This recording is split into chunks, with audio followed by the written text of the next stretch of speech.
Hi everyone, just a bit of a channel update. I've decided to change the name of the YouTube channel. Just basically the previous name was something I put together in 5 seconds as I kind of rushed the channel together just as a host to host weekly Star Mazda videos. When it first started, a few of the previous guys had been doing the weekly videos for the Mazda left, and there was a bit of a gap that no one was really super keen to do them. So I just thought I'd step up and start putting it together.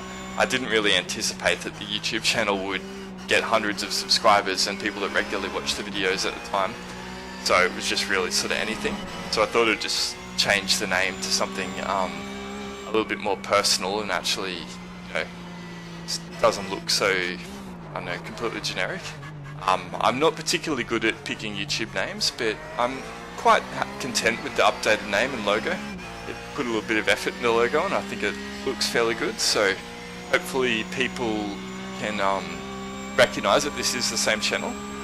I'll still be using the same thumbnails, so that shouldn't change at all. Hopefully it's a smooth transition and people remember the new name.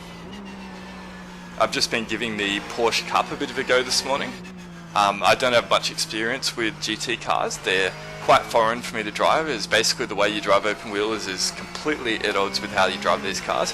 You've got to trail brake the hell out of them to keep the car down on the nose and give it front grip, and that does take quite a bit of getting used to.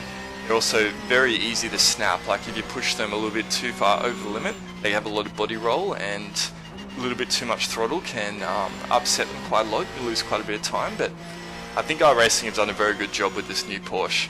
I find it really fun just lapping it, trying to get the hang of how it drives. It's very different to what I'm used to.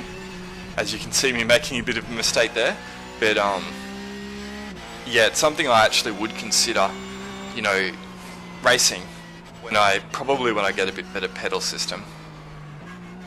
And following on from that thought, I have been, just in other updates, I have been building just a basic wooden rig.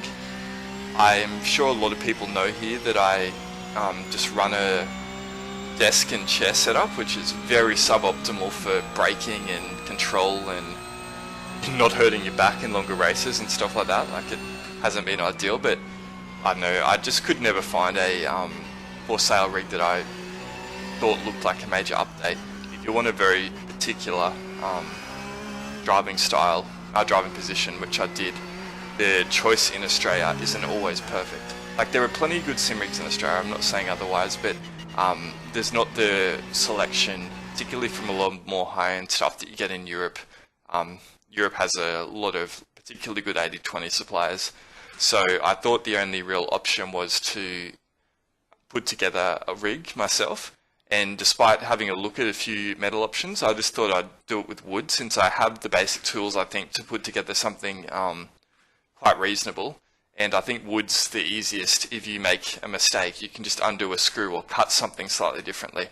And surprisingly, so far, it's come up very rigid. Like, the base feels bloody sturdy. So I think that once I get hopefully some load cell pedals mounted up to that, and the wheelbase and the seat, it should come together quite nicely.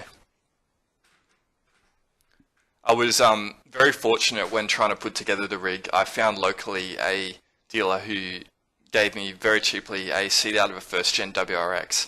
It really is perfect. It's got great lateral support for your back with the bolstering, and it was a bit dirty to start with, but it cleaned up really nicely. So when it cools down a little bit outside and I can actually work in a tin shed and do that a bit more comfortably, I'll hopefully try and get that mounted up. I'll be curious to see the difference that immediately makes in my lap times, and hopefully then I can try and find an upgraded pedal set to go with the whole package. So that should be good. The wooden rigs do feel very sturdy, so short of maybe mounting an OSW wheel on them, I think they should be able to handle pretty well anything you throw at them if you have them bolted in properly and braced properly. So it should be interesting. Also, I got upgraded cable internet, so now I have 2 megabit upload, not 1 megabit. So that should make uploading videos a lot quicker. Although it doesn't sound like a big upgrade, it's half the time. So instead of taking 10 hours, it might take 5 hours to upload a video. That's just Australian internet, unfortunately. 100 megabit download and 2 megabit upload. But yeah, it makes a big difference in even just putting short clips up. Every minute counts when you're doing that sort of thing. So hopefully I might be able to give you guys some more updates soon.